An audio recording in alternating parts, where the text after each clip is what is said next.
Welcome to our Russian World Cultural Program. Today we will explore the rich heritage of Russian history. You are probably wondering why we have included a history lesson as a part of our cultural program. Well, you ask such good questions. We have included a history lesson as a part of our Russian World Cultural video, so as a result of viewing it, you will be able to answer two questions. Does history help to shape culture, or does culture make history? We will discuss four areas of Russian history: the origins of Russia, Imperial Russia, Soviet Russia, and Renaissance Russia. I have invited four friends to assist us in our journey back in time. I'd like to introduce them to you now. Cyril, from the origins of Russia, Catherine the Great, from Imperial Russia, Vladimir Ilyich Lenin, from Soviet Russia,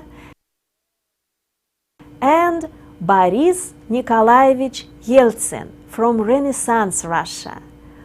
Let us begin. Hi, my name is Cyril. I'm your tour guide for the origins of Russia because of the unique role that I play in Russian history. It is also my job to unlock the doors of mystery as it relates to the part of Russian history that is not often talked about or is not well known. Who are the Russians? It is important to note that the area we call Russia today was first inhabited by a long succession of people and cultures. The Slav tribes were primarily influenced by the Scythians, the Greeks, and by their Scandinavian neighbors. The Greek colonials were sophisticated, educated, and cultured. The Scythians were illiterate and barbarous, despite being among the world's most skilled horsemen. The Vikings were half pirates and half merchantmen.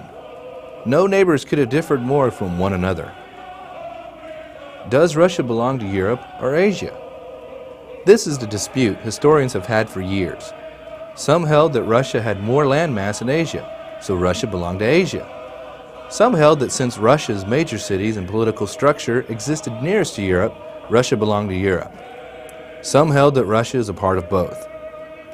Physically, Russia is so vast that it does lie on two continents, Europe and Asia. Today, the Ural Mountains form the boundary between European Russia and Asian Russia. Even more, Russian culture over the years has been shaped by influences stemming from European and Asian worlds. But it is interesting that many Russians think of themselves as a unique Eurasian people who somehow belong to neither Europe nor Asia. When was the Russian state founded? The original Russian state was founded in the 9th century, around the year 862.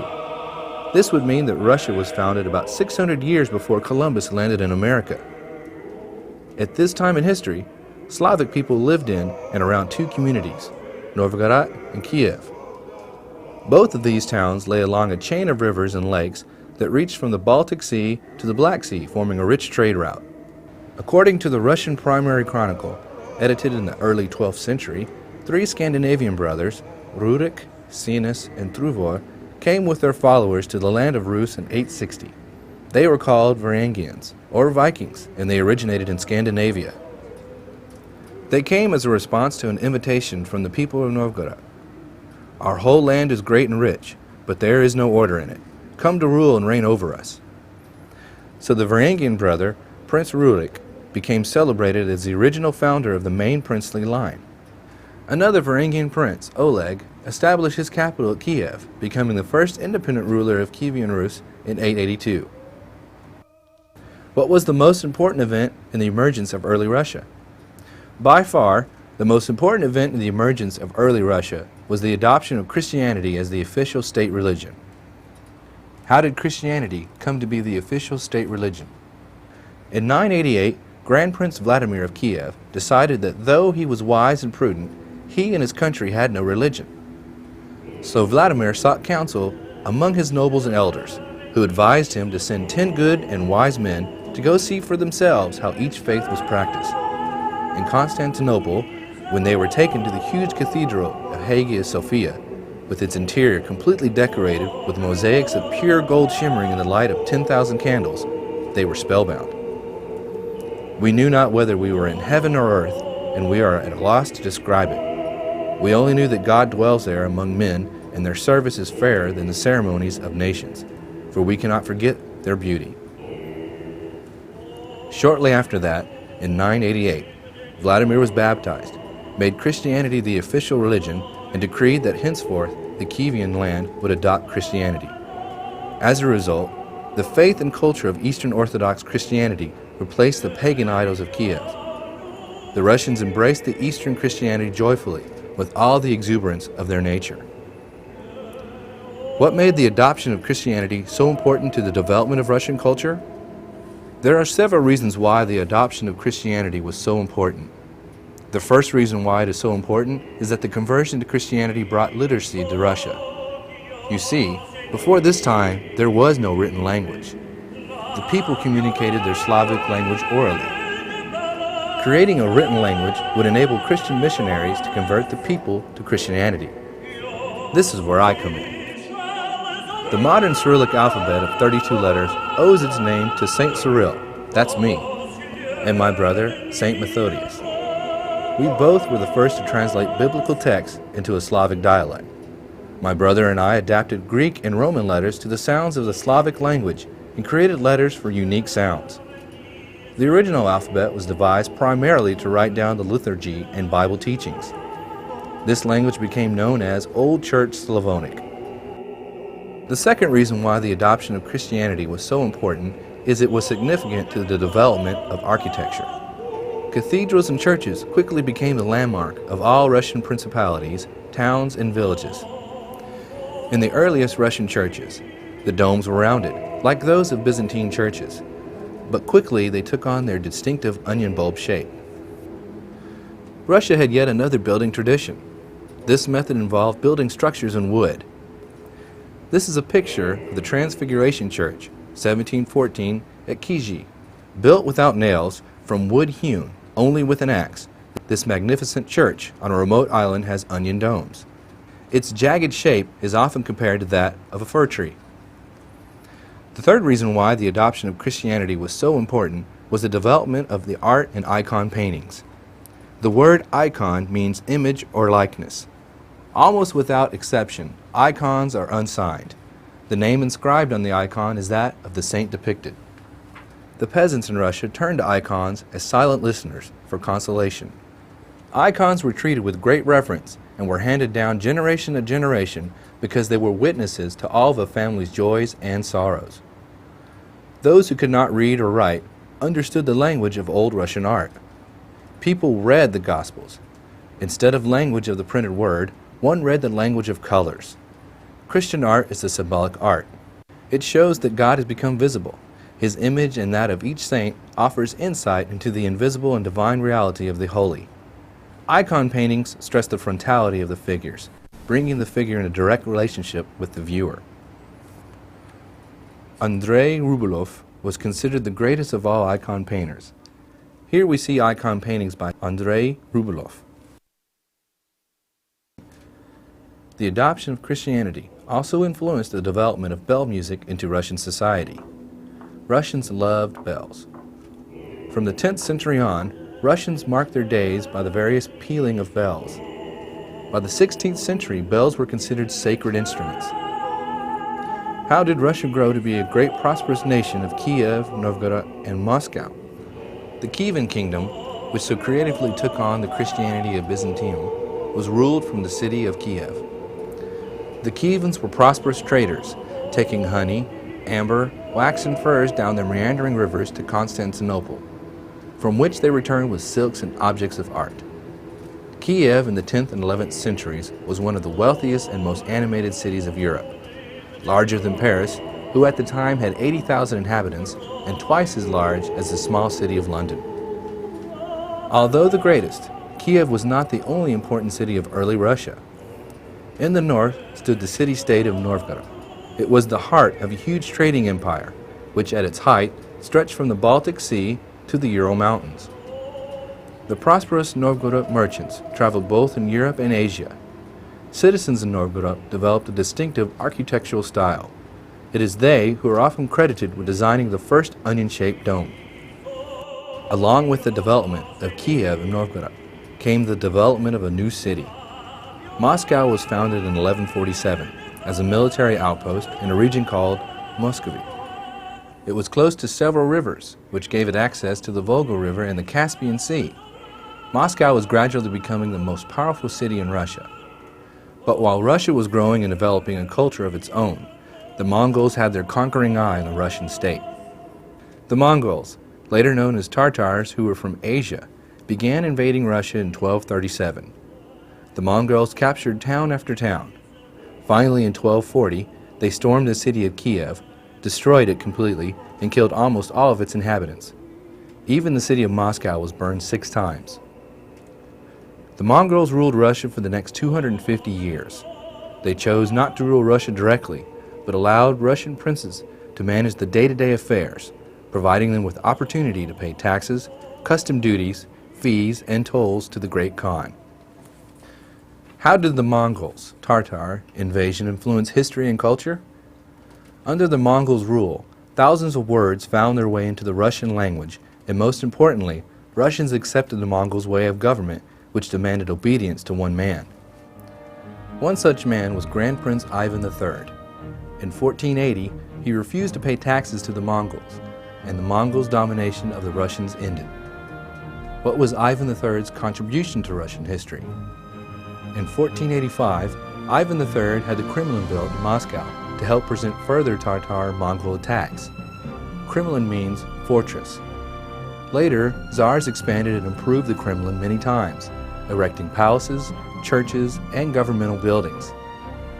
Ivan III gathered Russian princes and their lands, assumed authority over the Russian Orthodox Church, and expanded Moscow's territory to include Novgorod.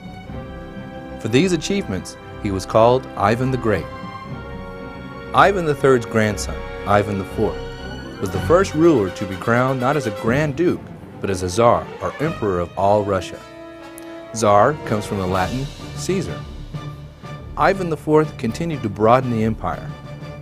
The Volog region south to the Caspian Sea came under Russian control, and the Russians began to move into Siberia.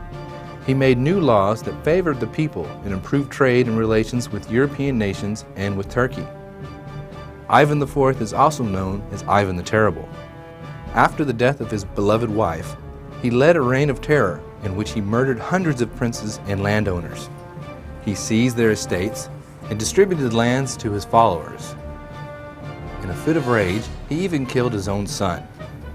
The seized estates were worthless without the peasants to work them.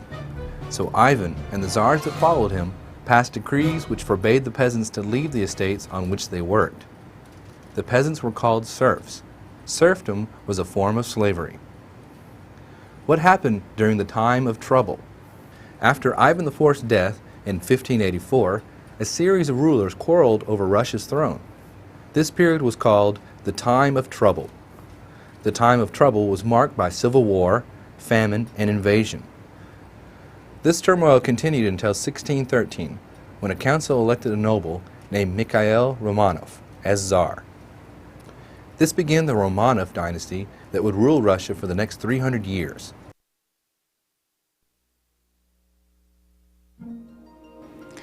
Allow me to introduce myself. My name is Sophia. However, many of you know me as Catherine the Great.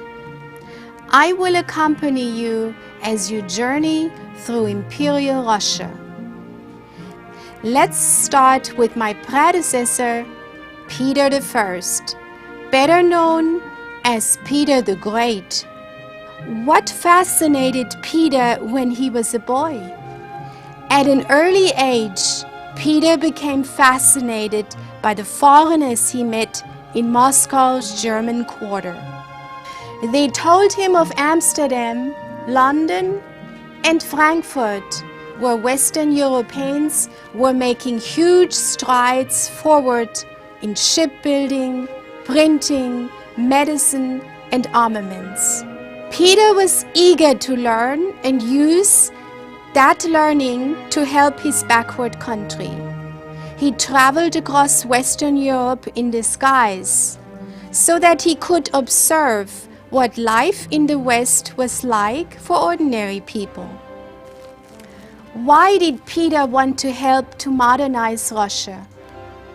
Peter's major purpose was to westernize his backward country and to bring to the people the advantages of Western technology.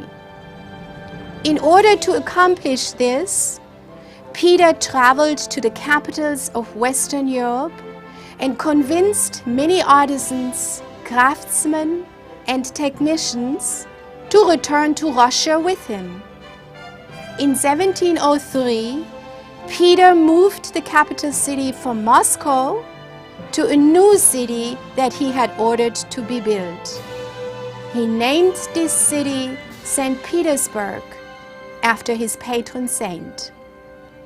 How did Peter the Great reform Russia? Peter implemented several important reforms which brought Russia into the modern age. Military reform, reform of the government, reform of economics, and of education. Peter pushed forward his military reforms first, because as soon as he returned home, he faced a war with the Swedish king, Charles XII. His greatest military reforms, however, were in the area of power. Beginning with one obsolete and leaky ship, he constructed a powerful modern fleet. A new textile industry was created that benefited from Peter's knowledge of Western technology. He also developed mining and metallurgy, a process of working with metals to purify them and shape them into objects, so that Russia was self-sufficient in arms. To finance his reforms, Peter established a head or soul tax on the peasantry.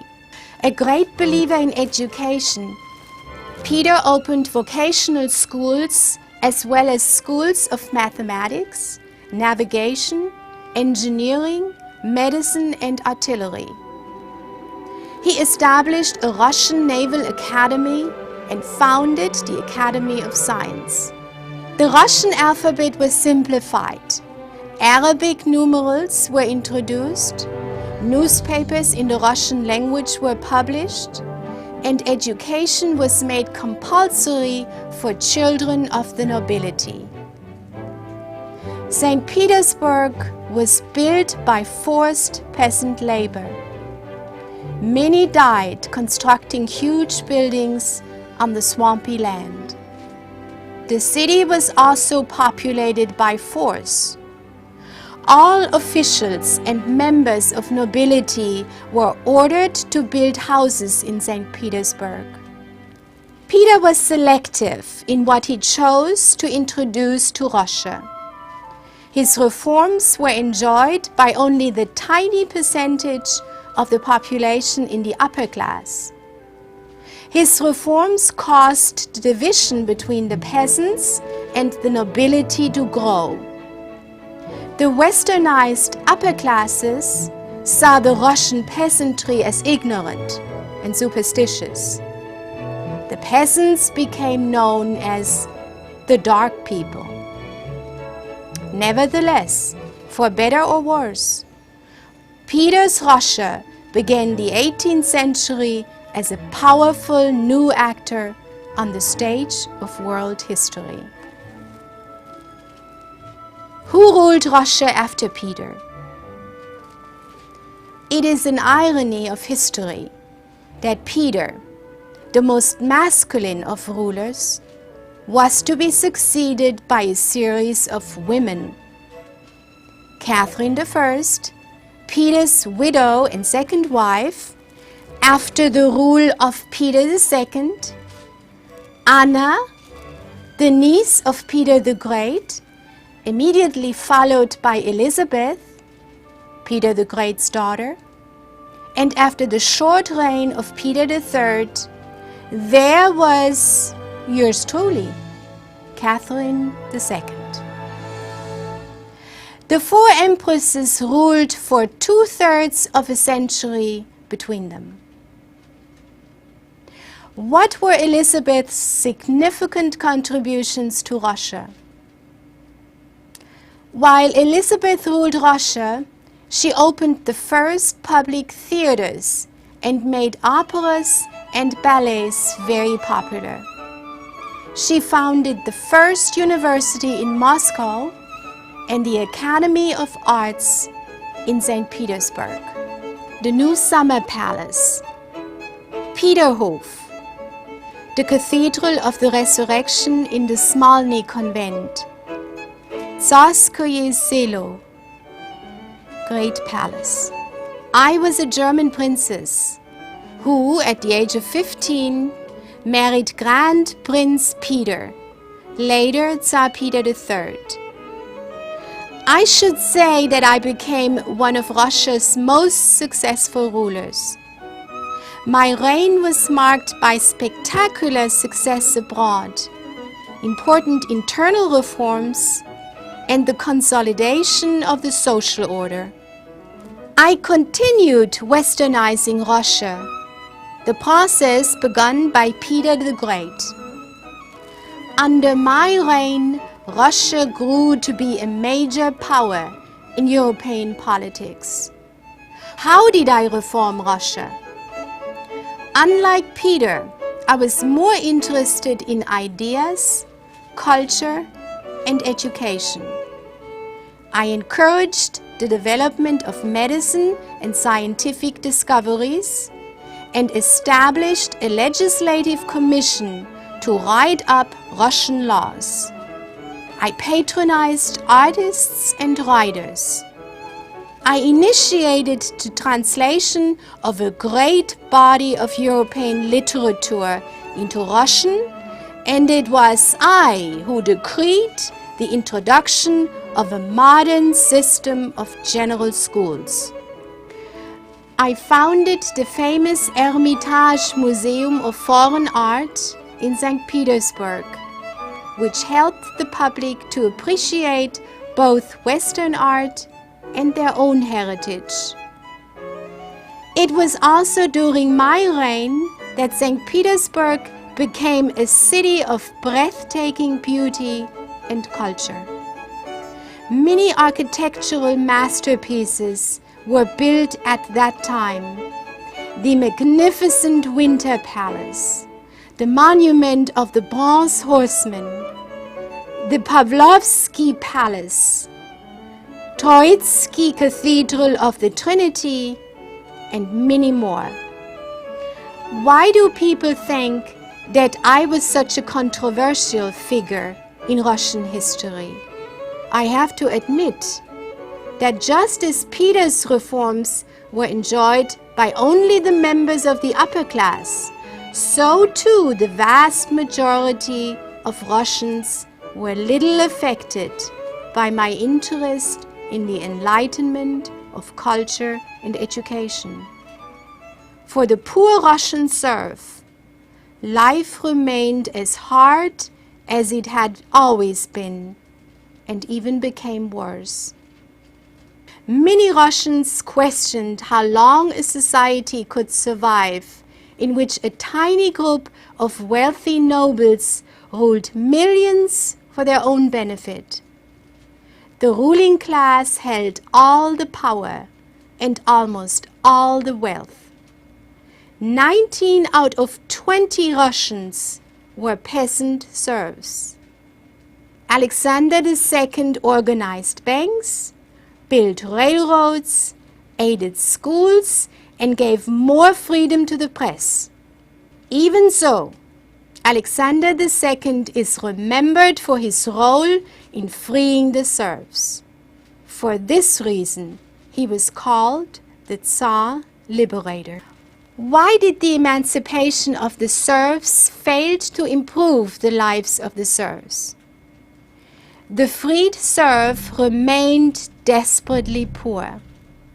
To make matters worse, they had to pay for the land they farmed. What were the conditions in Russia which led to the revolution? The dramatic reforms of Alexander II were followed by the harshly conservative rule of Alexander III.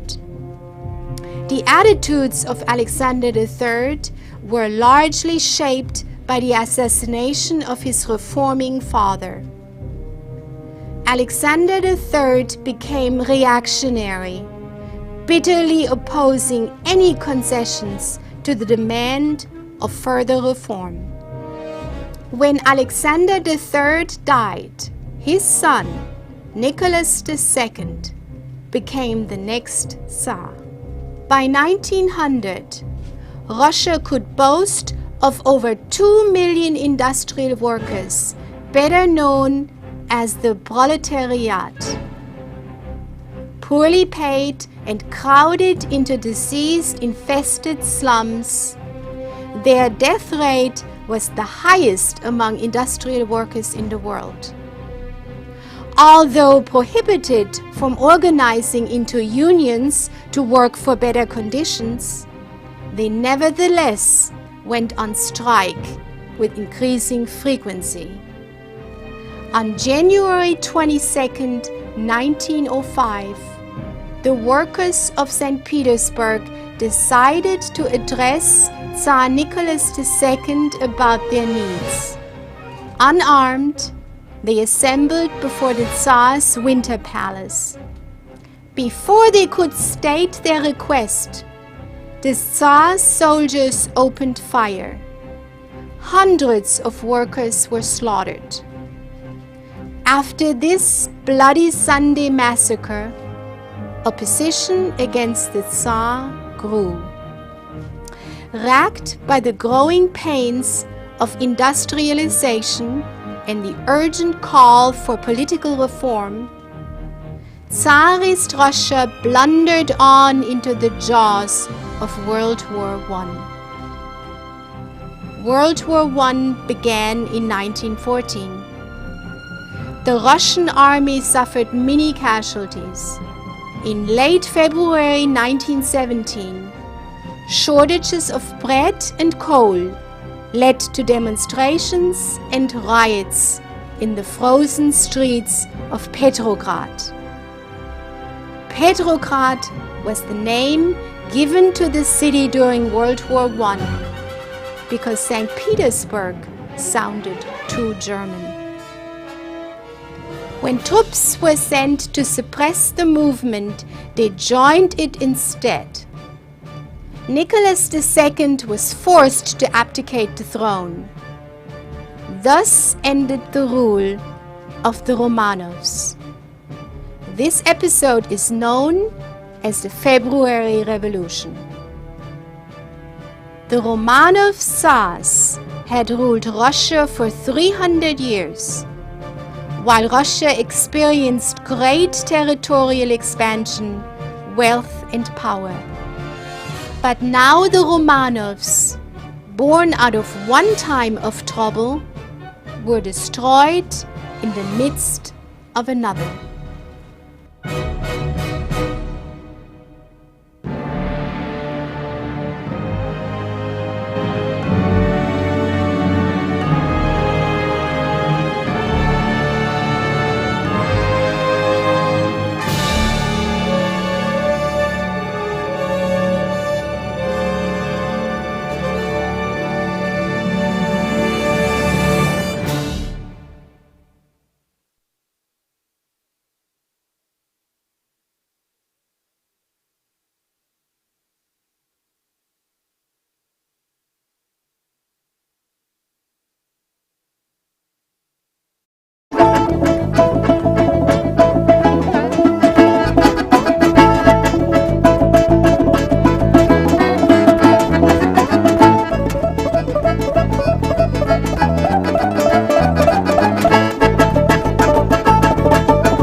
Здравствуйте, доброе утро, добрый день, добро пожаловать на урок русского языка. Итак, я уже начала этот урок. На уроке мы всегда много работаем. Мы много говорим по-русски, много читаем по-русски и много пишем по-русски. Хорошо. Today we shall begin with a very short review of how to count years. Do you still remember that? If not, you might want to turn to page 197 and look at section 11.5. Counting years. 1 год, 2 года, 3 года, 4 года, 5 лет. So let's take a quick look at this. 1 год, 2 года, 3 года, 4 года, 5 лет, 6 лет, 7 лет, 8 лет. So all the numbers from 5 through 20 go with the word лет. And after that, if we have a multiple digit number, you have to look at the last digit, because it's the last digit that governs the form of the word that comes right after it. Okay? Хорошо. So let's practice. Давайте сделаем упражнение. We will be practicing with the use of the words год and лет with different numbers. Итак, пожалуйста, let's begin. 6 лет. 6 лет. Хорошо. 15 лет. 15 лет. And in your classrooms, I need you to say the number and then the word that comes right after it. 15 лет. Хорошо. 2 года. 2 года. Хорошо. 1 год. 1 год. Хорошо. Пожалуйста. 21 год. 21 год. And it's the last digit here that dictates the form of the word that comes right after it. And with один we use год. 21 год. Хорошо. 23 года. 23 года. Хорошо. Пожалуйста. 25 лет. 25 лет. Now with 5 we use лет. And let's try one more. 40 лет. 40 лет. Ну, хорошо. Хорошо. And once you know how to count years, you can express your age. You can express how old you are. At this point, we can just express the number of years. So, why won't you try that? 16 лет. Or 17 лет. 18 лет. And if you are 19, 19 лет. You remember that all numbers from 5 through 20 go with the word лет. Ну, хорошо. So at this point we can only express the number of years, but it's kind of clumsy. You can't come up with a complete sentence. So let's go ahead and learn what we need to learn to be able to speak in complete sentences when it comes to expressing people's ages. And to be able to do that, we need to learn the dative case of personal pronouns. Well, let's just take one short step back and review personal pronouns as they are. Да? Я, ты, он, она, and our plural pronouns are мы, вы and они. Итак, я, ты, you singular, он, она. These are our singular pronouns. And in the plural, we have мы, вы, они. You also know the accusative forms of these pronouns. Do you remember how we ask a person about his or her name? Как вас зовут? And вас is the accusative form of вы. How would you ask the same question but in a familiar type situation? Как тебя зовут? And тебя is the accusative form of ты. When you answer this question, you begin with меня зовут, and then you proceed to tell your name. Меня зовут Вера Алексеевна. Меня is the accusative form of я. So меня is the accusative of я, тебя the accusative of ты, then его the accusative of он. What's the accusative form of она? Ее. Ее. Нас is the accusative form of мы. Вас is the accusative of вы. And what do we do with the pronoun они? What's the accusative form of они? Их. Их. If you forgot this material, then you need to go back to lesson 8. Find it in lesson 8 in your textbook and review those. But today, we will look at the dative forms of personal pronouns. We'll start working with the dative case. Итак, сегодня мы начинаем изучать урок номер 12. Урок номер 12. Возьмите учебники. Урок номер 12, раздел 12.1. 12.1. We need to look at section 12.1. Раздел 12.1. The dative case of pronouns. So look at what the textbook gives us here. The dative form of я is мне. Dative of ты is тебе. Он ему. Она changes to ей. Мы becomes нам, вы вам, они им, and the interrogative pronoun кто in the dative case becomes кому. Кому. Итак, мне, тебе, ему, ей, those are your singular dative pronouns, and then нам, вам, им, the plural pronouns. And the interrogative pronoun кто changes to кому. And all of this is summarized for you very nicely in section 12.1. Хорошо?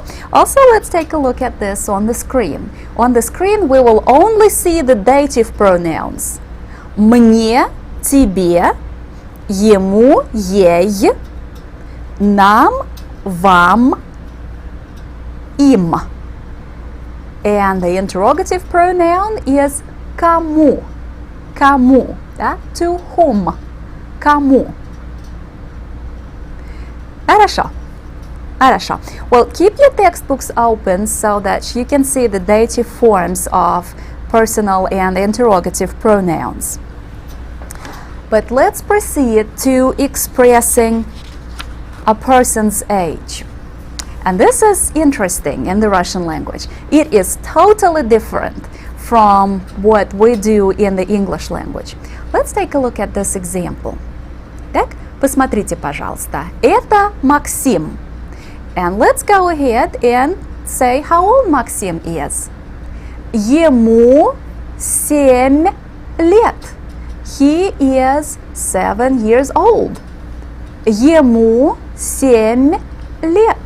Notice that in the sentence we have the dative case of a personal pronoun ему. This is the dative form of он. Ему 7 лет. So in the Russian language, when we express a person's age, we need to put that person in the dative case. Ему 7 лет. If you try to translate the sentence into English, you will only come up with something like, there are 7 years by him or at him. It doesn't make any sense.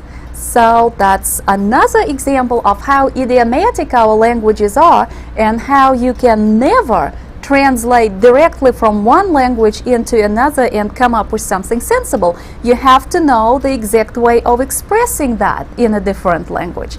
And in Russian, when it comes to expressing a person's age, you put the person in the dative case and then you add the phrase that expresses the number of years. That's all you have to do. But you need to remember about the dative case for the person whose age we are expressing. Ему 7 лет. He is 7 years of age. At this point, we cannot say Maxim is 7 years old because we don't know the dative case of nouns. But we know the dative case of personal pronouns, so we can say Это Максим, ему 7 лет. This is Maxim, he is 7 years old. So let's go back to that same example and we will read the second sentence. А это его сестра Нина. Now we're talking about Nina.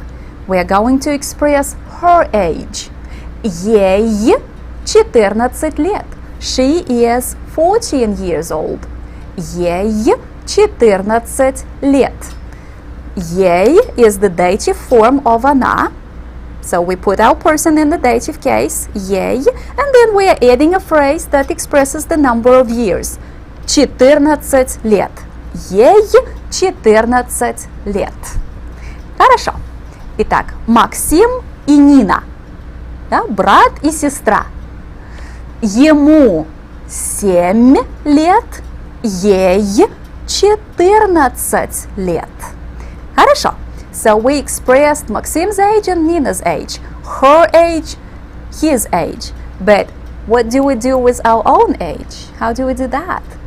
Again, we have to take the personal pronoun я and use the dative form of it. Мне. Мне. Мне. So we got through the first half of our sentence. Now what is left for us to do is add a phrase that expresses the number of years.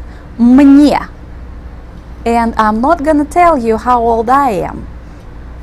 So let's move on to questions. How old are you? How do we ask this question? We begin with the word сколько. How many? Сколько. Сколько лет? How many years? Сколько лет? How many years? And right in the middle, we have the pronoun вам. And вам is the dative case of which personal pronoun? Вы. So how old are you? Is this formal or informal question? Formal. This pronoun tells you this is a formal, polite way of asking a person or a group of people how old they are. Сколько вам лет? Сколько вам лет? And what would be the informal, the familiar equivalent of this question? Сколько тебе лет? Сколько тебе лет? And тебе is the dative case of ты. Сколько тебе лет? Хорошо. So let's take a look at these short dialogues. Итак, посмотрите, пожалуйста. Максим, сколько тебе лет? And we already know that Maxim is 7 years old. So Maxim will say, I'm 7 years old. Мне 7 лет. Максим, сколько тебе лет? Мне 7 лет. Now we are talking to a boy who is 7 years old, so we are being very informal. And we are using the pronoun тебе. Максим, сколько тебе лет? Мне 7 лет. Хорошо. Let's change the situation and let's ask an adult person how old he is. Андрей Петрович. We are talking to an adult person. We're using his first name and patronymic to address him. Андрей Петрович, сколько вам лет? Мне 42 года. Андрей Петрович, сколько вам лет? Мне 42 года. Хорошо, хорошо. Again, I need to caution you that at this point, we can only say I am so many years old, or we can express his age, her age, their age, but we cannot use people's names when expressing their ages, because we do not know the dative case of nouns yet. This we'll learn a little bit later, but right now we can only say he is 7 years old, she is 14 years old, they are 25 years old. We can only use personal pronouns because we already know their dative forms. So please be aware of this. Ну, хорошо. Давайте сделаем упражнение. Сейчас мы посмотрим на картинки. We will take a look at a few pictures and you will tell me how old these people are. Итак, пожалуйста. Скажите, пожалуйста, сколько ему лет? Ему 12 лет. Ему 12 лет. Хорошо? А сколько ей лет? Ей 10 лет. Хорошо? Сколько им лет? Им 6 лет. Хорошо? Сколько ей лет? Ей 21 год. А ему сколько ему лет? Ему 25 лет. Хорошо. Сколько ему лет? Ему 17 лет. Ему 17 лет. Так. А сколько ей лет? Ей 62 года. Ей 62 года. А ему? Сколько ему лет? Ему 67 лет. Ему 67 лет. Хорошо? А сколько ей лет? Ей 16 лет. Ей 16 лет. Ну, хорошо. А сейчас давайте сделаем упражнение. Возьмите ручки, карандаши, тетради, and let's practice with expressing people's ages. Итак, сколько им лет? Сколько им лет? All you need to do here is write down the answer.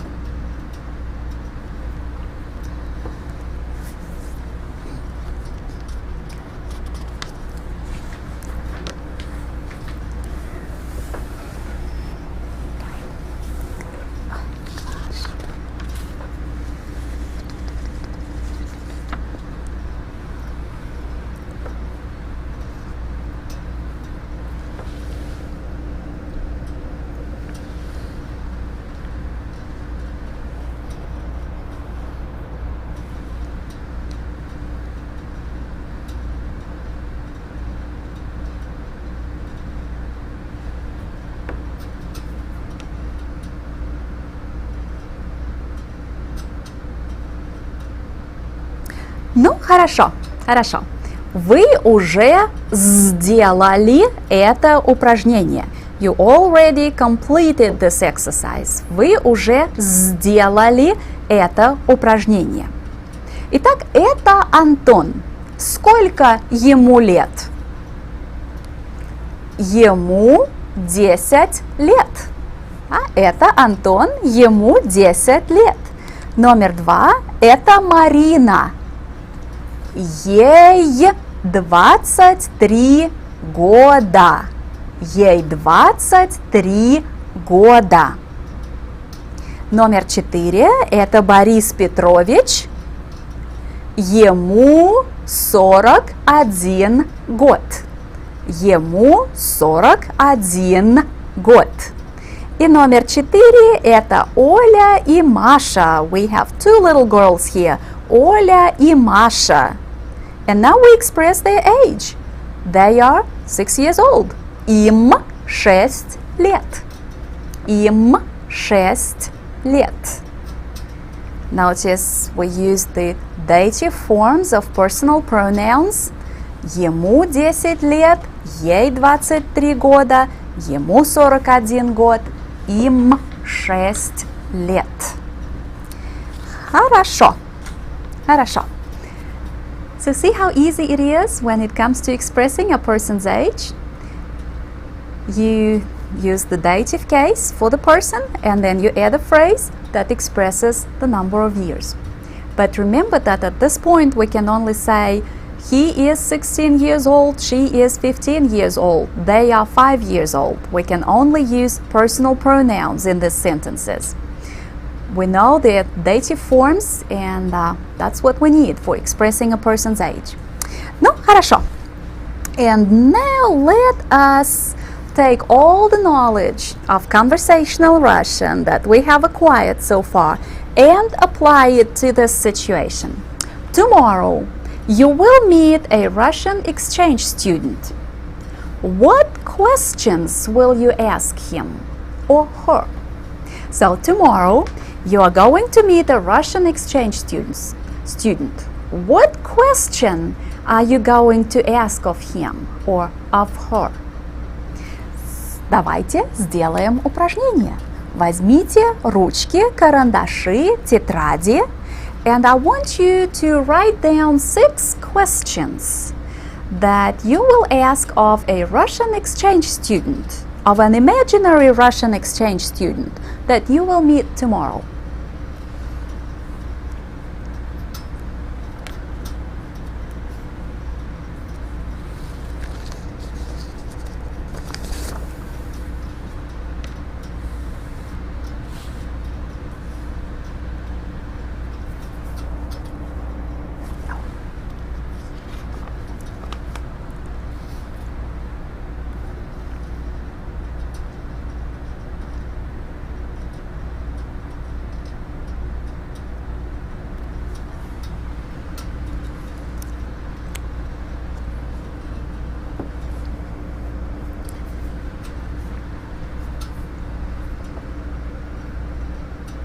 Ну, хорошо, хорошо. Вы готовы? Are you ready? Вы уже написали это упражнение. Вы уже написали вопросы. You have already written down your questions, right? You're ready. Хорошо, хорошо. So when you meet a new person, what do you begin with? What is your name? How old are you? Where do you live? Where do you study? What do you study? You go through this generic type stuff. You need to find out all these basic facts about that person. And how do we do that in Russian? Let's look at these questions. Since you're going to meet a Russian exchange student who is approximately your age, you can be very informal, right from the very beginning. Как тебя зовут? Сколько тебе лет? Где ты живешь? Где ты учишься? Что ты изучаешь? We are being very informal here and we're using the pronoun ты or its forms. Как тебя зовут? Сколько тебе лет? My point is you have to be consistent. If you've chosen to be informal, then stick with the pronoun ты. And once you have found out the basic facts, you can proceed to ask more questions. Что ты делаешь в свободное время? What do you do in your spare time? Ты любишь спорт? Ты любишь музыку? And of course you can ask that person about television, watching television. Ты любишь смотреть телевизор? And you can find out what TV shows that teenager likes to watch. Какие передачи? What shows? Какие передачи ты любишь смотреть по телевизору? Ну а сейчас давайте посмотрим маленький видеофильм.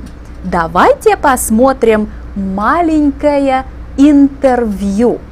Пожалуйста, смотрите и слушайте очень внимательно. Пожалуйста. Как тебя зовут? Меня зовут Станислав. А сколько тебе лет? Мне 16 лет. Станислав, где ты учишься? Я учусь в школе. А что ты изучаешь? Я изучаю математику, физику, русский и английский языки, химию и историю. Что ты делаешь в свободное время? В свободное время я смотрю телевизор, читаю книги и слушаю музыку. Станислав, а какие передачи ты смотришь по телевизору? Я смотрю спортивные передачи. Ты любишь музыку? Да, я люблю современную музыку. А ты любишь спорт? Да, Спасибо. пожалуйста.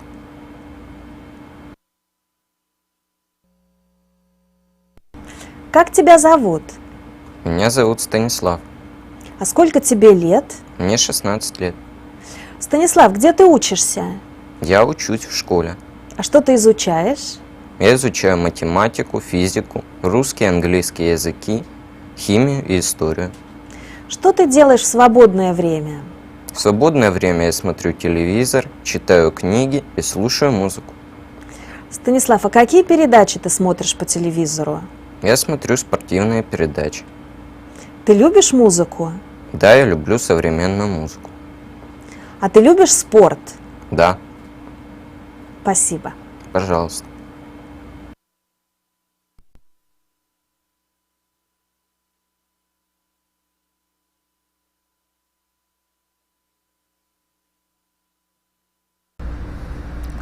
Ну, хорошо. Can you do the same thing? Can you ask all of those questions? And if we reverse the roles and someone were to ask you all of those questions, can you answer them? Yes, you should be able to. You've learned enough Russian to know how to do all these things. You can ask questions and you can talk about your own life. Ну, хорошо, хорошо. So right after this lesson, I want you to start working on additional exercises and practice with what you learned during today's lesson. And then at home, take your textbook. On page 208, please read section 12.1. Memorize dative forms of personal pronouns. And then go to page 271 and complete exercise 16.4. You will be practicing with expressing people's ages, exactly like we did during today's lesson in class. Ну, хорошо, хорошо. Большое спасибо и до свидания.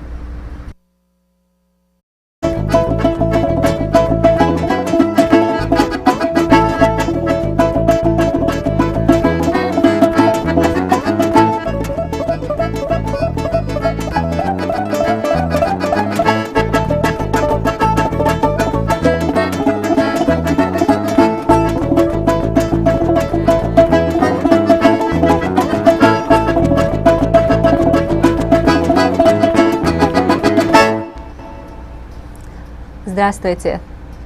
Доброе утро, добрый день, добро пожаловать на урок русского языка.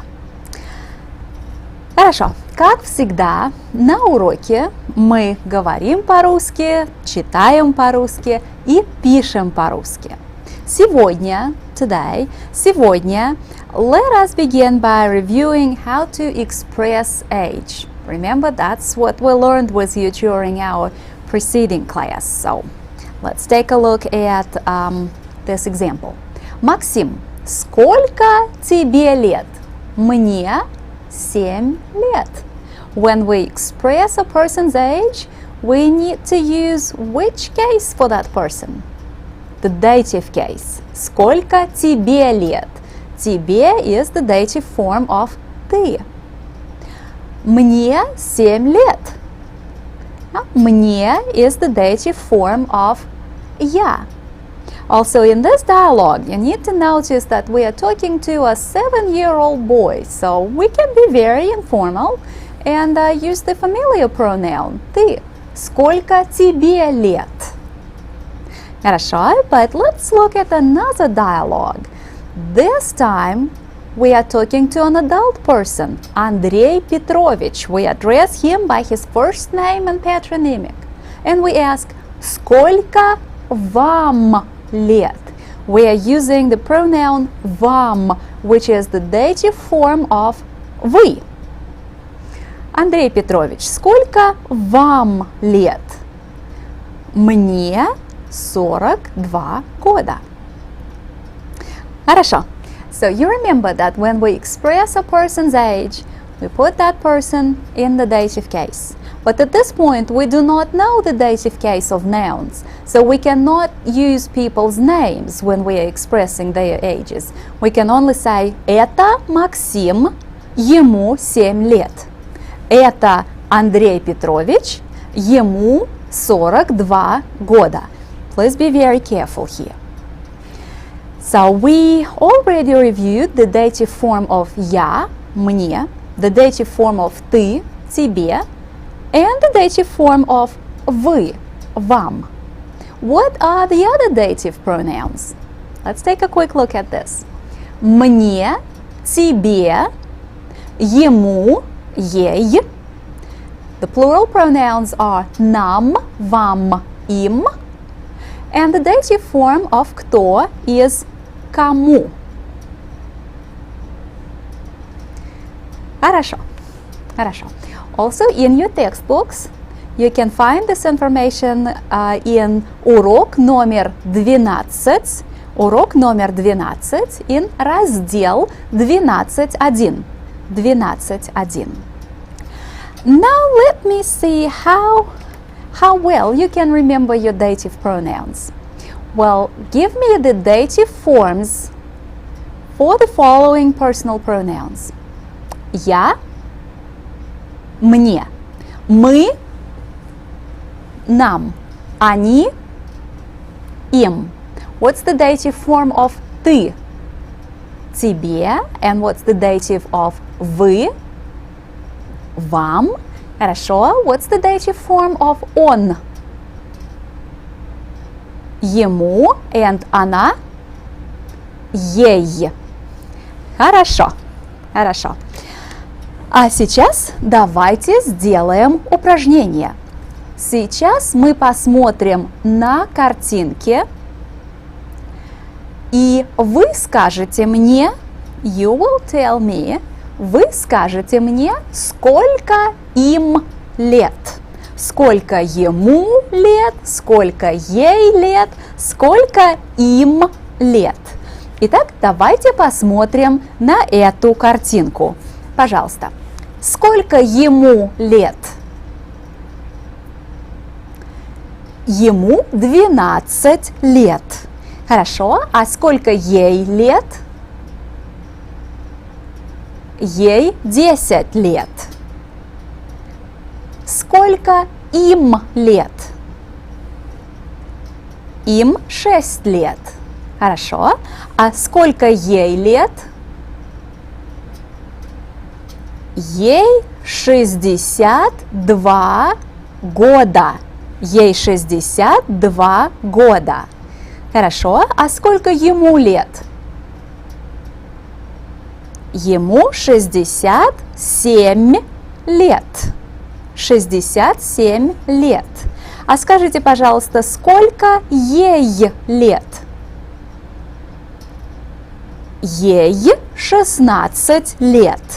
Хорошо. Скажите, пожалуйста, сколько ей лет? Ей 21 год. 21 год. А сколько ему лет? Ему 25 лет. Ему 25 лет. И посмотрите, пожалуйста, на эту картинку. Сколько ему лет? Ему 17 лет. Ему 17 лет. Хорошо, хорошо. Вы хорошо сделали это упражнение. А сейчас скажите, пожалуйста, how would you ask your pen pal or your Russian friend how old he or she is? How would you find that out? What question will you pose? How old are you? Сколько тебе лет? Да? Сколько тебе лет? And by the way, how would you ask a Russian exchange student about his or her name? Как тебя зовут? Как тебя зовут? You should remember all these things. Как тебя зовут? And now another question. Сколько тебе лет? And the easiest thing to do that is just to memorize these two questions and not have to agonize over how do we put this together? How do we ask this and that? These are very idiomatic questions, and to memorize them is the easiest way to solve this problem. Ну, хорошо. А сейчас мы посмотрим маленький видеофильм. Мы посмотрим маленькое интервью. Пожалуйста, смотрите и слушайте очень внимательно. Пожалуйста. Как тебя зовут? Меня зовут Станислав. А сколько тебе лет? Мне 16 лет. Станислав, где ты учишься? Я учусь в школе. А что ты изучаешь? Я изучаю математику, физику, русский и английский языки, химию и историю. Что ты делаешь в свободное время? В свободное время я смотрю телевизор, читаю книги и слушаю музыку. Станислав, а какие передачи ты смотришь по телевизору? Я смотрю спортивные передачи. Ну хорошо.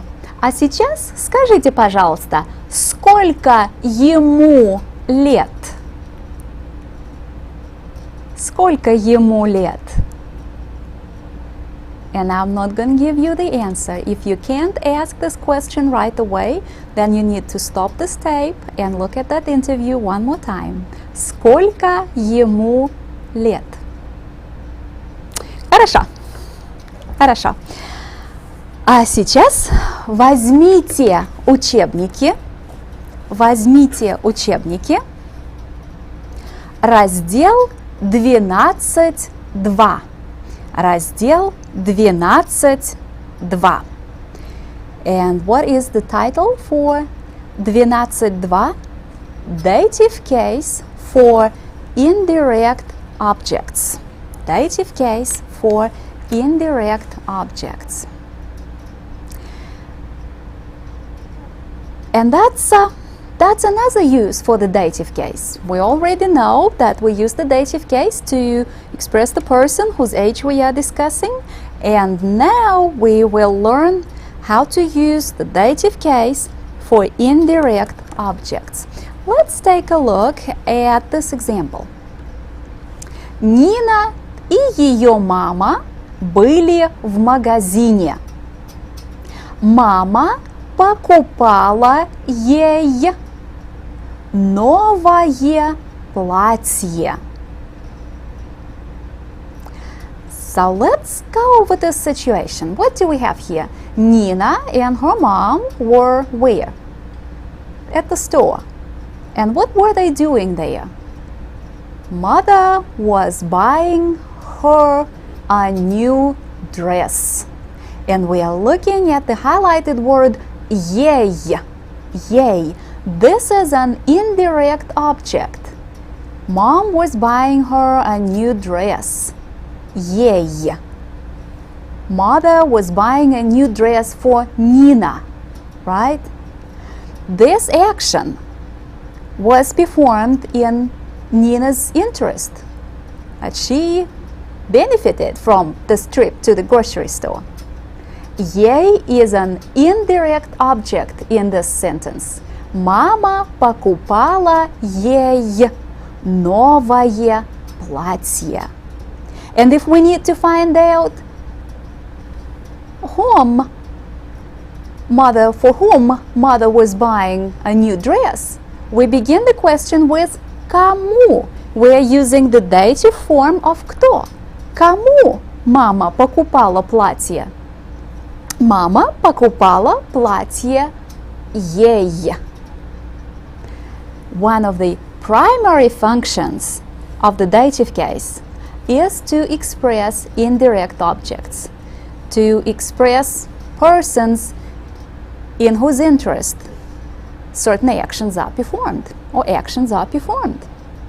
Мама покупала ей новое платье.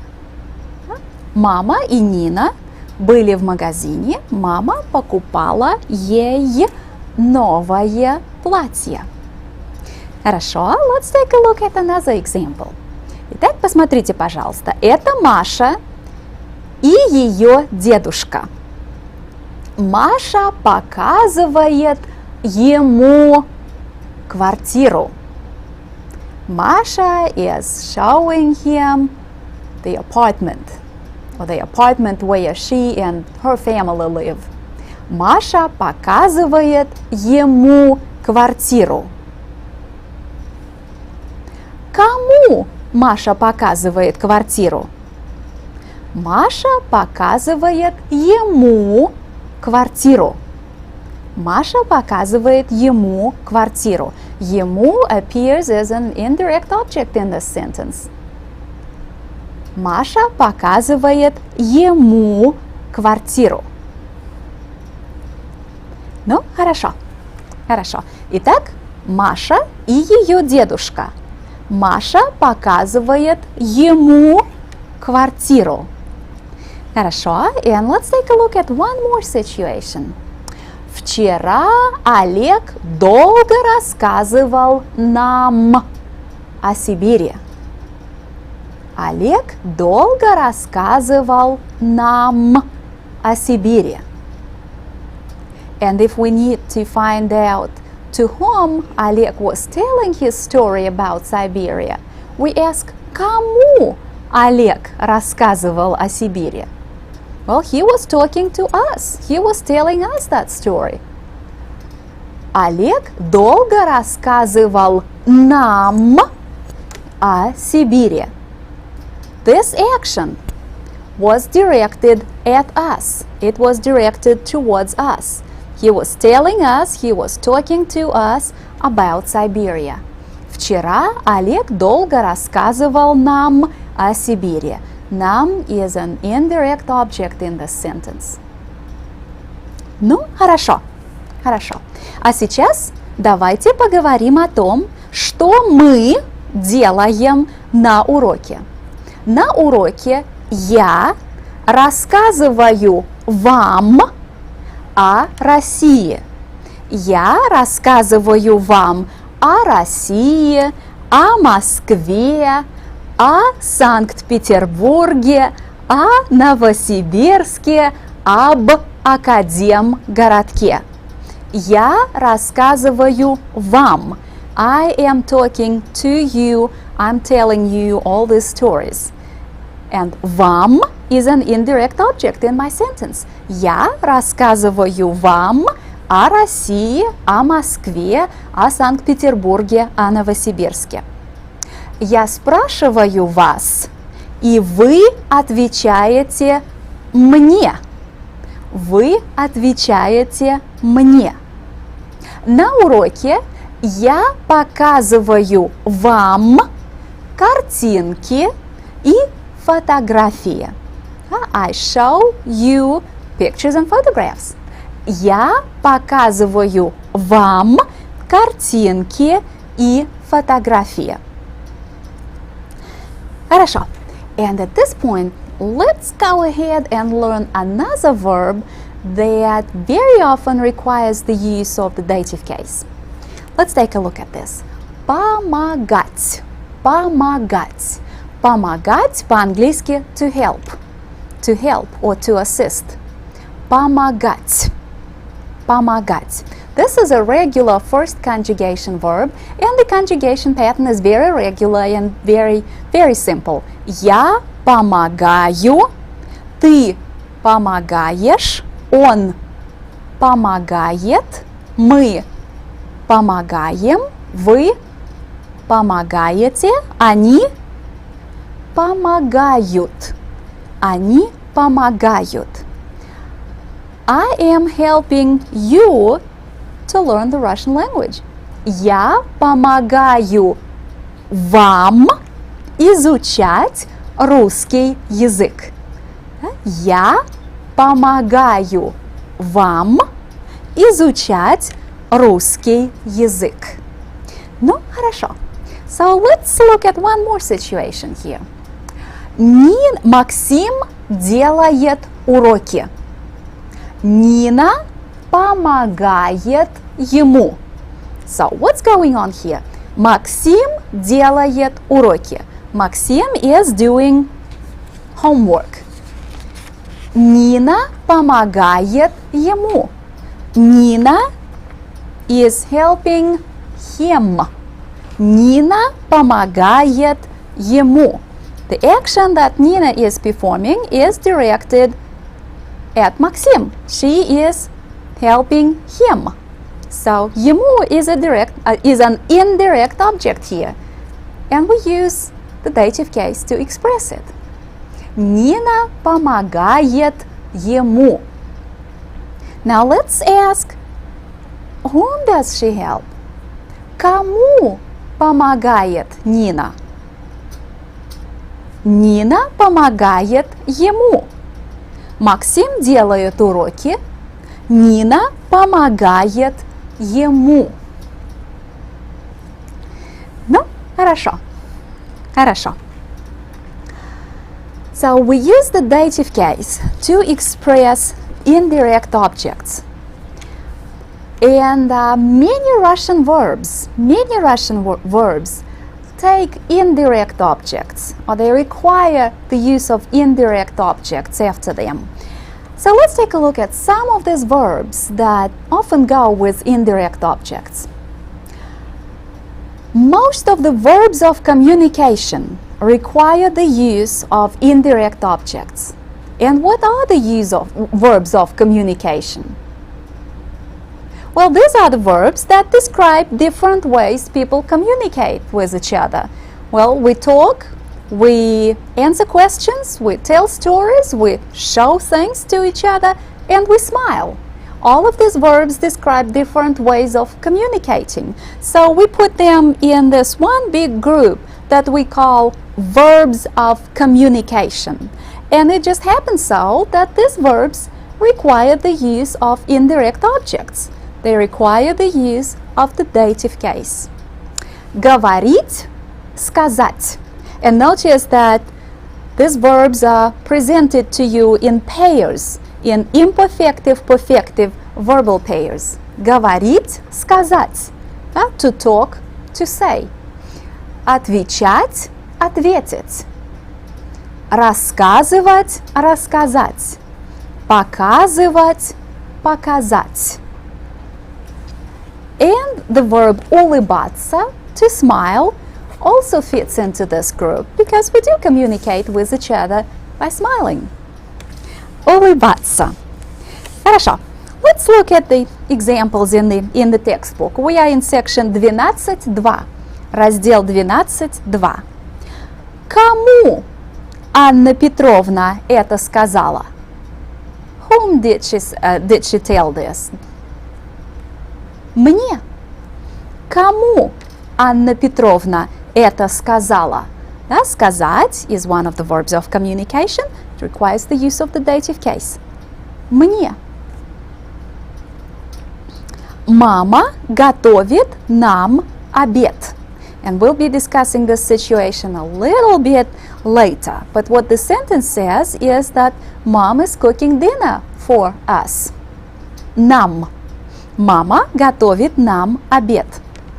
Маша показывает им квартиру. Маша показывает им квартиру.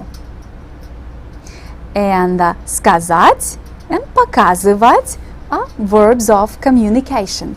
So many of the verbs of communication require the use of the dative case. They require the use of indirect objects. Ну, хорошо. You know the rule, and now let's practice. Давайте сделаем упражнение. What I want you to do here is complete the sentence. To be able to do that, you need to read the first sentence, figure out what the situation is, and then fill in the blank with the dative case of the appropriate personal pronoun here.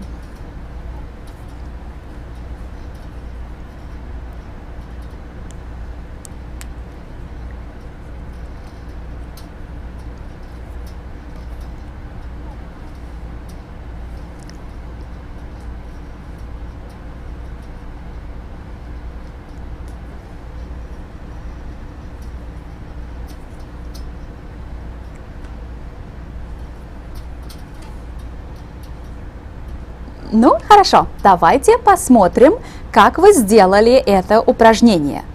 Это Нина и ее подруга. So we know there are two people involved here. Nina and her friend. Это Нина и ее подруга. Нина показывает фотографии. But to whom is she showing her photographs? Кому Нина показывает фотографии? Нина показывает ей фотографии. Nina is showing her the photographs. Нина показывает ей фотографии. We have an indirect object here. This action, показывает, is performed in the interest of this person. Nina is showing her the photographs. Нина показывает ей фотографии. Хорошо. Let's look at one more situation, and again I need you to figure out how to complete the sentence.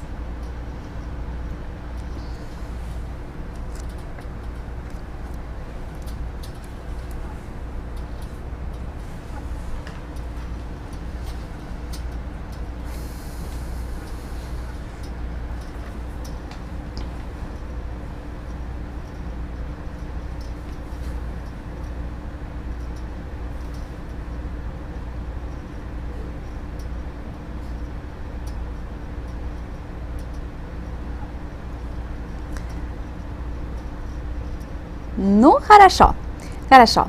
Итак, вы уже сделали это упражнение. Давайте посмотрим, что вы написали. Андрей и его папа сейчас в магазине. Again, we have a situation with two people. Андрей and his dad. Андрей и его папа сейчас в магазине. Папа покупает ему новый портфель. Папа покупает ему новый портфель. This is what's happening here. Papa is doing something for Андрей. Да? Покупает новый портфель. Ему. Папа покупает ему новый портфель. Кому папа покупает портфель? Папа покупает ему новый портфель. Ну, хорошо, молодцы. So today we learned another very important use for the dative case. Dative case expresses indirect objects. Да? Максим готовит уроки, Нина помогает ему. Это Нина и ее подруга. Нина показывает ей фотографии. А на уроке я рассказываю вам о Москве. Я показываю вам фотографии и картинки. And I also smile at you a lot. Я улыбаюсь вам. And I do hope that occasionally you may smile at me as well. Вы улыбаетесь мне. We know that many of verbs of communication require the use of indirect objects, require the use of the dative case. Я улыбаюсь вам, я рассказываю вам о Москве и показываю вам картинки и фотографии. All of this information is summarized for you in section 12.2, раздел 12.2, dative case for indirect objects. So very carefully, let's read this section, study the examples, and this will reinforce your knowledge of the dative case for indirect objects. Ну, хорошо. So after this lesson, I want you to work on your additional exercises and practice some more with the use of the dative case. And then at home, please take your textbooks, find урок номер 12, урок номер 12 on pages 208 and 209, study sections 12.1 and 12.2. This is how far we have advanced in this unit in the textbook. And then on page 209, I want you to work on exercise 12.12 and complete the first 8 sentences here. What you need to do is read the sentences very carefully, very slowly, and figure out how to complete them. You will be completing these sentences with the dative forms of appropriate personal pronouns, but it's up to you to figure out which dative pronoun goes into which blank. You have to analyze the situation and see who is doing what for whom. Ну, хорошо. Итак, большое спасибо и до свидания.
Здравствуйте!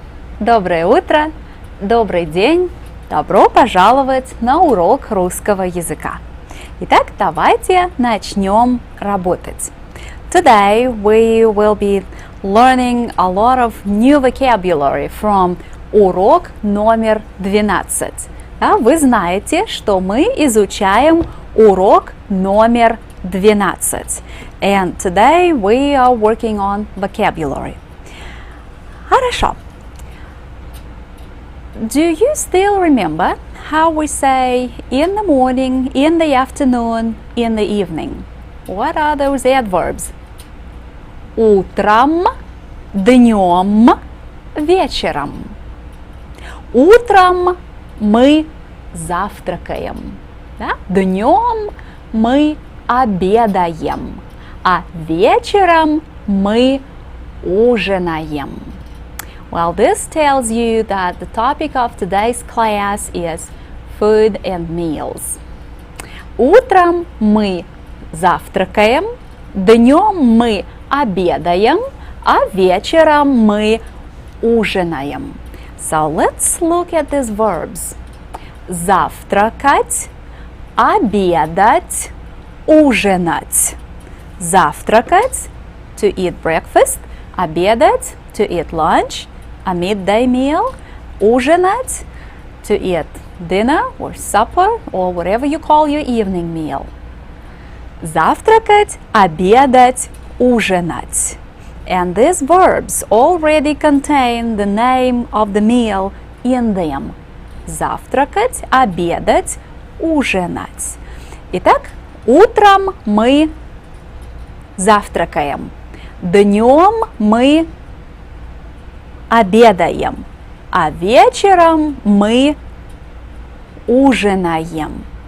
So the names of the three meals of the day are завтрак, обед, ужин. Let's look at this. Завтрак, обед, ужин. And you should remember this from Russian 1. What is the largest meal of the day? What's your biggest meal of the day? Обед. Обед. And ужин, your evening meal, is usually pretty small. But the big meal is обед, which the Russian people eat at about 1 or 2 o'clock in the afternoon. Завтрак, обед, ужин. Хорошо. Now let's go ahead and learn the verb for to cook a meal or to prepare a meal. Готовить. Готовить. Готовить по-английски to prepare. And when we conjugate it, we say я готовлю. Ты готовишь. Он готовит. Мы готовим, вы готовите, они готовят. Notice that готовить belongs to the second conjugation. It's a second conjugation verb. And then the first person singular form. The first person singular form is somewhat irregular because right before the verbal ending, right before that you, we have an L sound. And that L is not included in the infinitive form. It only appears in the first person singular form. Я готовлю. This is the irregularity about the conjugation of this verb that you need to remember. Я готовлю. I am cooking or I am preparing a meal. Я готовлю. Ты готовишь. Он готовит. Мы готовим. Вы готовите. Они готовят. Хорошо. Хорошо. Let's take this off the screen and let's conjugate this verb in a phrase готовить обед. Готовить обед. To cook lunch or to cook dinner. To cook your midday meal. Готовить обед. Я готовлю обед. Ты готовишь обед. Он готовит обед. Мы готовим обед. Вы готовите обед. Они готовят обед. А скажите, пожалуйста, кто обычно готовит обед? Мама. Да? Мама готовит обед. Обычно мама готовит обед. Итак, давайте посмотрим на эту картинку. Let's take a quick look at this picture. Мама готовит обед. Мама готовит обед. And now let's take a look at another picture. Посмотрите, пожалуйста. Мама готовит обед, а ее дочь помогает ей. Her mother is cooking dinner and her daughter is helping her. Мама готовит обед, а ее дочь помогает ей. So let's read this sentence. Итак, посмотрите, пожалуйста. Мама готовит обед. Когда мама готовит обед, ее дочь помогает ей. When mom cooks dinner, her daughter is helping her. Right? And again, we have an indirect object in this sentence. Помогает ей. Her daughter is helping her. Когда мама готовит обед, ее дочь помогает ей. Please read this sentence out loud in your classrooms.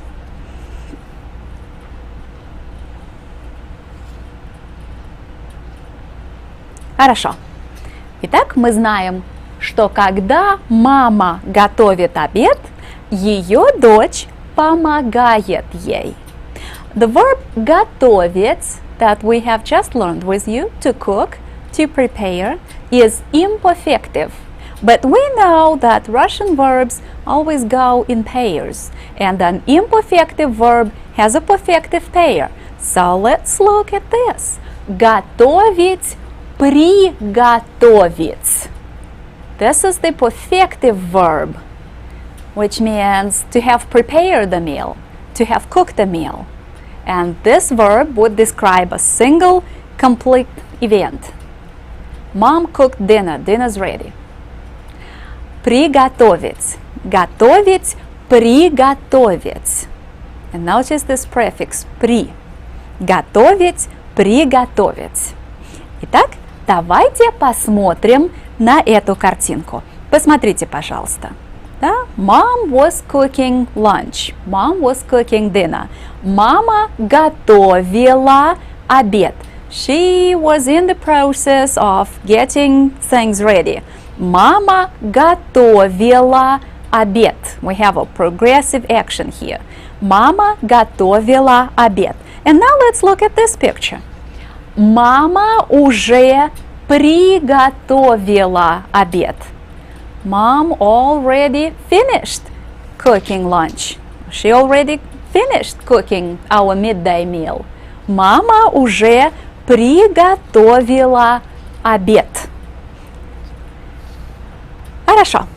А скажите, пожалуйста, кто у вас в семье, in your family, у вас в семье, кто у вас в семье готовит обед?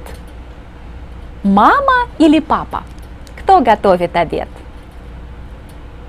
А скажите, пожалуйста, когда мама готовит обед, вы помогаете ей? Когда мама готовит обед, вы помогаете ей? А скажите, пожалуйста, мама хорошо готовит? Ваша мама хорошо готовит? What did I ask you? Is your mom a good cook? Да? Ваша мама хорошо готовит? Да, она хорошо готовит. She is a good cook. Она хорошо готовит. Literally this means she cooks well.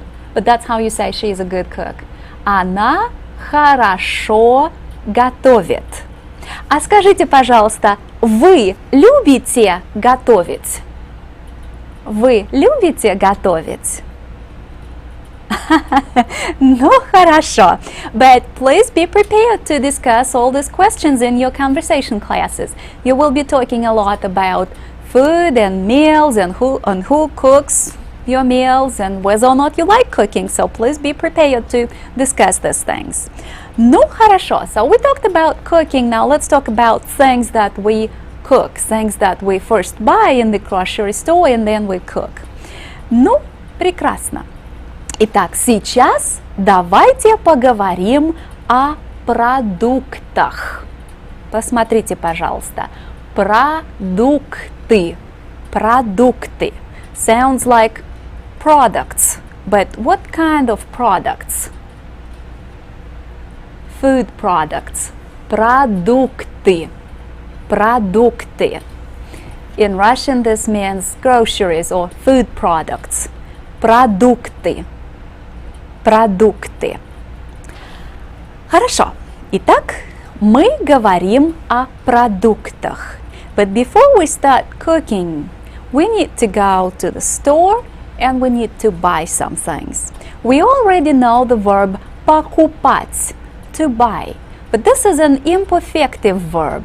It describes buying on a regular basis or being in the process of buying something. We need to look at the imperfective perfective pair so that we can describe all kinds of buying. So let's look at this. Покупать, купить. Покупать, купить. Покупать, to buy on a regular basis. Купить, to have bought. You bought it and it's yours. Покупать, купить. That's your second imperfective perfective pair for today. Покупать, купить. Imperfective, perfective. Готовить, приготовить was the first one. Now покупать, купить. Хорошо. Давайте посмотрим на картинку. Итак, посмотрите, пожалуйста. Сейчас она в магазине. Она покупала, she was buying, она покупала продукты в магазине. Она покупала, she was buying, она покупала продукты в магазине. Посмотрите, пожалуйста, на эту картинку. Let's take a look at this picture. Она купила продукты. She already bought all this stuff. Now it's hers. Она купила продукты. Она купила эти продукты в магазине. Ну, хорошо. Давайте поговорим о том, какие продукты люди покупают в магазине.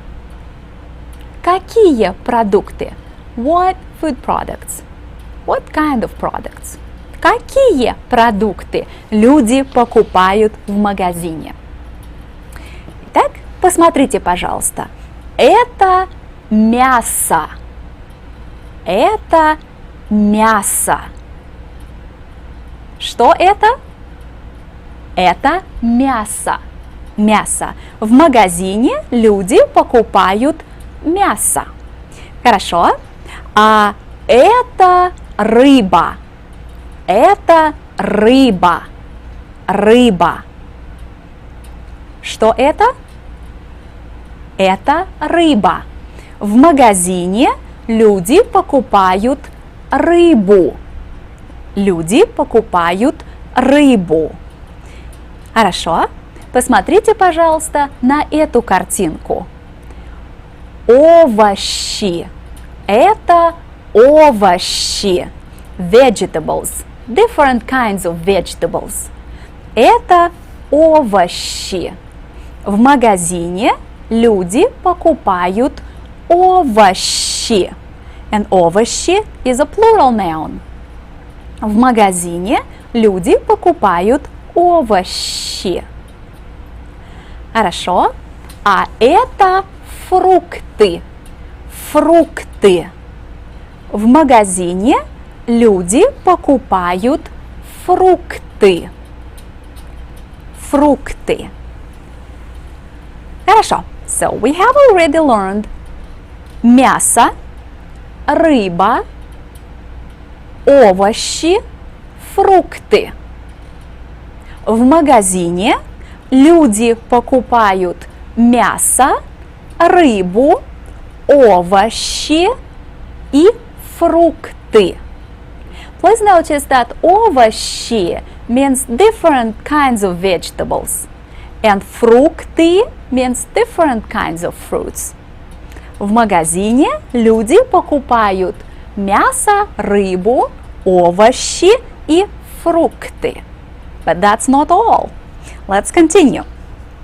And we'll take a look at these three words. Кофе, чай, молоко. Coffee and chai are familiar words. You learned them when you were in Russian 1? But how about молоко? Кофе, чай, молоко. Как это по-английски? If you would just look at the consonants in this word, we have an M, an L, and a K sound. Молоко. Milk. Notice that in the Russian world and in the Russian word and in the English word, we have exactly the same consonants. This is an old Indo-European word that sounds almost the same in many languages. Молоко. Кофе, чай, молоко. Итак, в магазине люди покупают кофе, чай и молоко. Хорошо. Let's continue and we'll look at another picture. Это хлеб. Хлеб.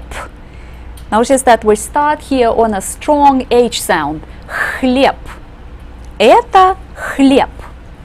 В магазине люди покупают мясо, рыбу, овощи, фрукты, кофе, чай, молоко и хлеб. Хорошо. Хорошо. So let's take a look at these new words that we learned with you today. Let's look at this. Продукты. Продукты. Мясо, рыба, овощи, фрукты. Please read these words out loud in your classrooms.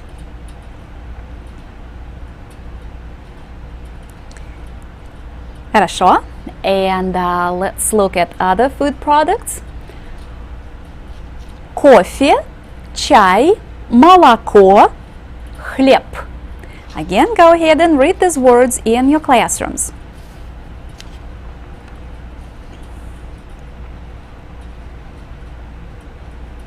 Ну, хорошо, хорошо. Итак, в магазине люди покупают продукты. Сейчас мы посмотрим на картинки, и вы скажете мне, you will tell me, вы скажете мне, что они покупают в магазине. Пожалуйста. Что она покупает? Она покупает овощи. Хорошо. А что покупает эта женщина? Она покупает мясо. Хорошо. А что он покупает? Он покупает рыбу. And please remember that what you buy appears as a direct object and you need to use the accusative case. Он покупает рыбу. Он покупает рыбу.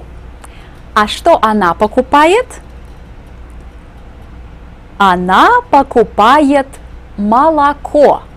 Она покупает молоко. А что он покупает? Он покупает хлеб. Он покупает хлеб. Скажите, пожалуйста, что она покупает? Она покупает фрукты. Она покупает фрукты. Хорошо. Итак, в магазине люди покупают продукты. Они покупают мясо, рыбу, овощи, фрукты, хлеб, кофе, чай, молоко. В магазине люди покупают продукты. Ну, прекрасно. Хорошо. So today we already learned two new imperfective, perfective verbal pairs. Do you remember what they are? Let's look at this. Покупать, купить.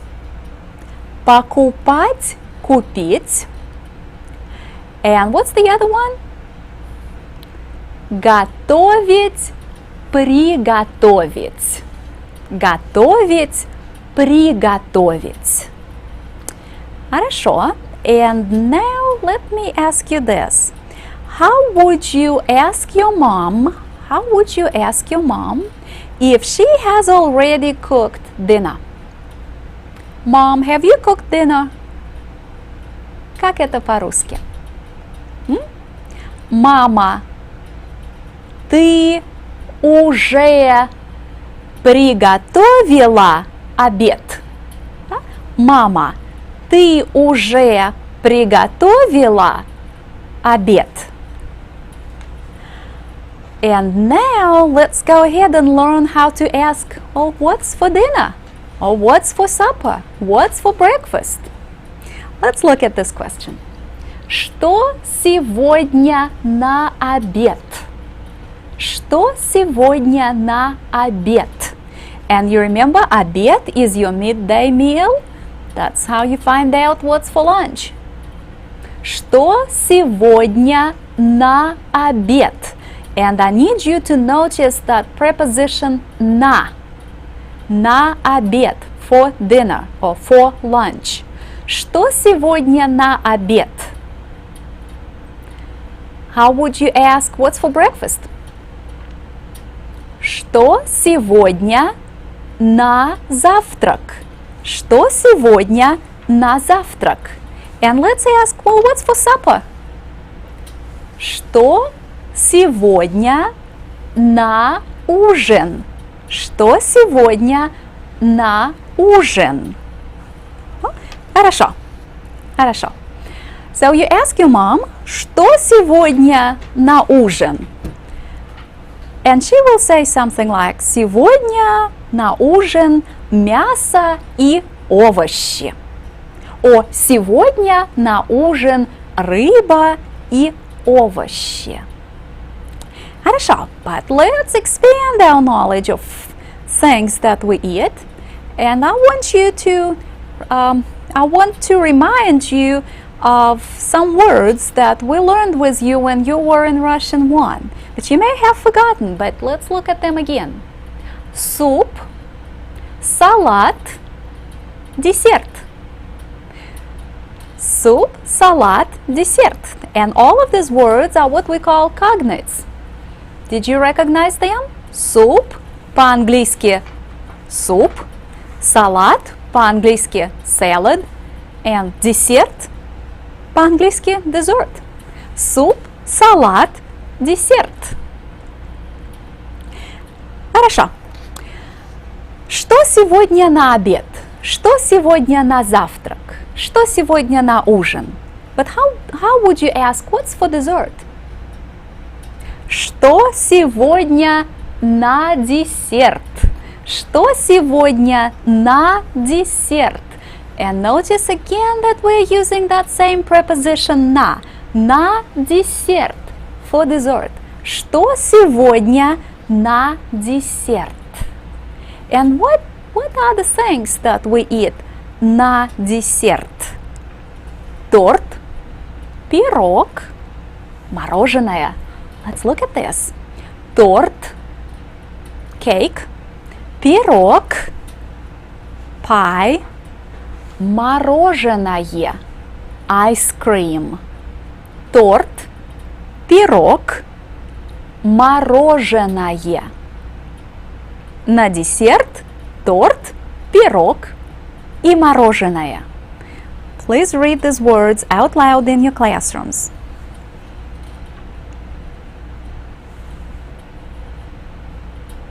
Торт, пирог, мороженое. Хорошо. А сейчас давайте прочитаем маленький диалог. Итак, посмотрите, пожалуйста, и давайте прочитаем этот диалог. Мама, что сегодня на обед? Суп, салат, мясо и овощи. А что на десерт? Пирог и чай. Вот хорошо. Вот хорошо. По-английски that's great, that's wonderful. Вот хорошо. This word вот makes хорошо sound much more emphatic than it does without that little word вот. Вот хорошо. That's great, that's wonderful. Мама, что сегодня на обед? Суп, салат, мясо и овощи. А что на десерт? Пирог и чай. Вот хорошо. Okay, go ahead and read this out loud in your classrooms.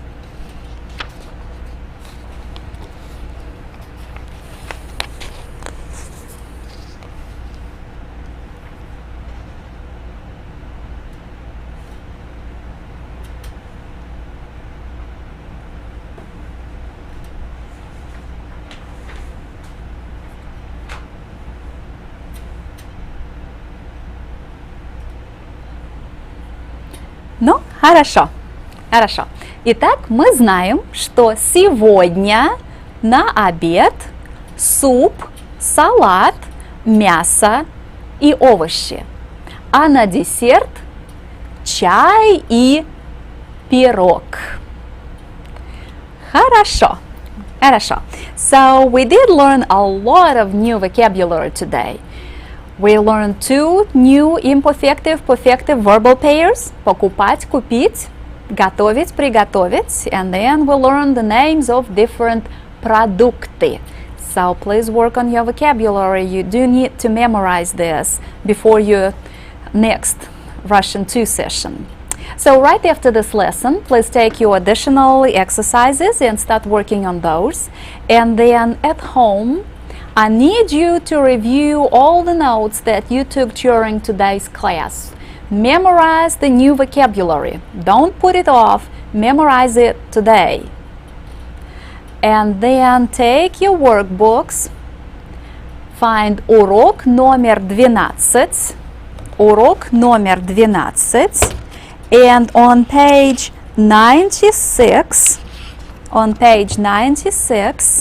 work on sentences 1 through 9. 1 through 9. And you will be practicing with the use of dative forms of personal pronouns. Мне, тебе, ему, ей, нам, вам, им, кому. Ну что ж, хорошо. Большое спасибо и до свидания.